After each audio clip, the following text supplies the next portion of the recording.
sont-ils? Tu devrais plutôt demander, mais merde, quand sont-ils? Tu vois, Einstein vient de devenir le premier être vivant à voyager dans le temps. Je l'ai envoyé dans notre futur. Dans les laboratoires des constructeurs et les pôles de recherche et développement des bureaux d'études, c'est souvent retour vers le futur. Les industriels rêvent et voient loin. Ils inventent au nom du progrès et imaginent l'avenir. Imaginez une voiture propre qui ne polluerait pas. Imaginez une voiture silencieuse parce qu'électrique. Une voiture qui pourrait s'arrêter automatiquement au panneau stop. Imaginez un conducteur qui pourrait voir de jour comme de nuit, aussi bien que par temps de brouillard. Un conducteur assis au milieu de son véhicule pour éviter les chocs latéraux, cause de très nombreux morts.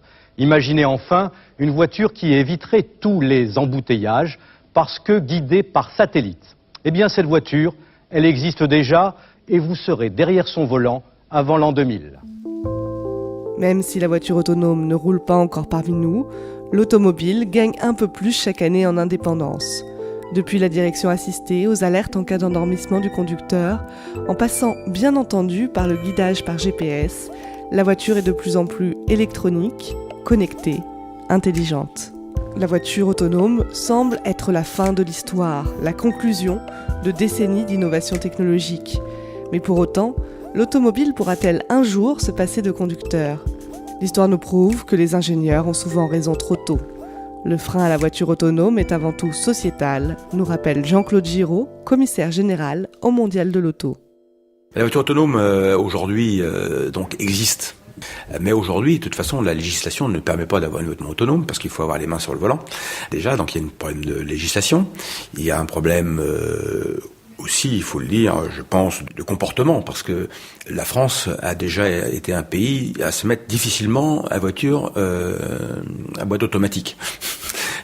Et donc, pour que tous les conducteurs se disent du jour au lendemain, c'est plus nous qui piloterons notre voiture, il y a un seuil psychologique quand même à passer, bien que tout le monde soit content que aujourd'hui, si on fait un petit écart sur la route, sur l'autoroute, la voiture vous rappelle à l'ordre. S'il y a un léger endormissement, le volant vous rappelle à l'ordre. Enfin, il y a beaucoup de choses aujourd'hui qui existent dans certaines voitures, mais il y a quand même ça fait quand même drôle si, quand on lâche le volant et on se dit bon, je peux faire autre chose et la voiture va réagir.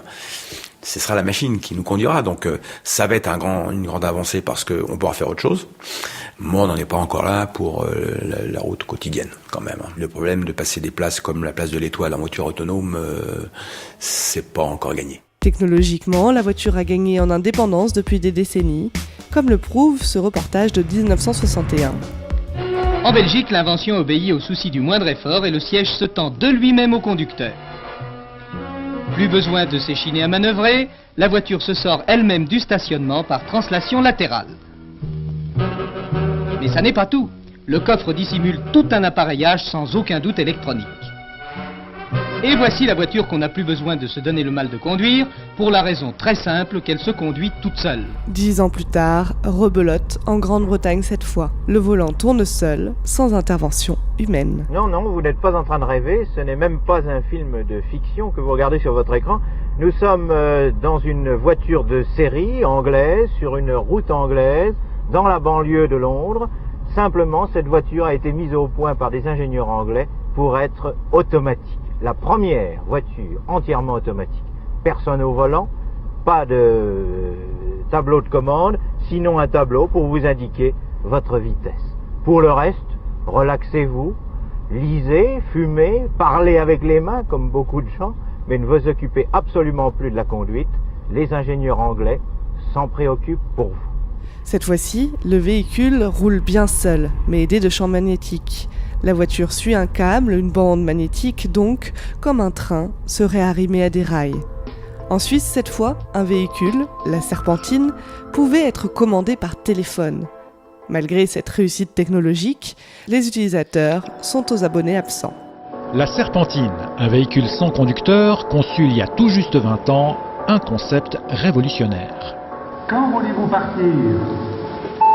Je dirais que la Serpentine était tellement innovante qu'il y a peu de gens qui ont compris l'intérêt. On avait vraiment fait un concept global. Aujourd'hui, on parle de développement durable. Je pense qu'on était plus qu'en avance. La caisse à savon, elle avait des moteurs intégrés dans les roues. Elle avait le guidage sur le magnétoglisseur. C'était déjà la démonstration que la technique était faisable. L'aventure va continuer et oui, l'aventure continue. On voit déjà qu'elle a 120 ans. On voit déjà que effectivement depuis 1890, au moment où les premières voitures sont sorties et aujourd'hui, ce sont des avancées parce que c'est une aventure, c'est une passion, mais c'est une réalité technologique et économique. Je pense que le domaine de la voiture, c'est un des domaines qui a le plus évolué dans le temps au point de vue technique et qui aujourd'hui offre le plus d'innovation. Des constructeurs tels que Renault ou PSA nous présentent déjà les véhicules autonomes qu'ils développent aujourd'hui. La marque aux losanges, par exemple, nous présente ici son projet. À l'horizon 2020, Renault franchira un pas dans la conduite autonome en proposant un système eyes-off, hands-off actuellement en développement. Il pourra être utilisé sur des tronçons d'autoroute et de voies rapides en conditions de trafic dense.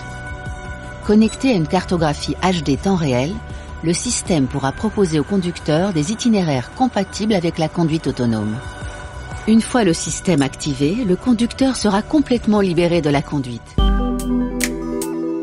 Pour avoir un aperçu de l'avenir, le mieux est de tourner la page du passé et de se rendre au Mondial qui ouvre ses portes le 4 octobre.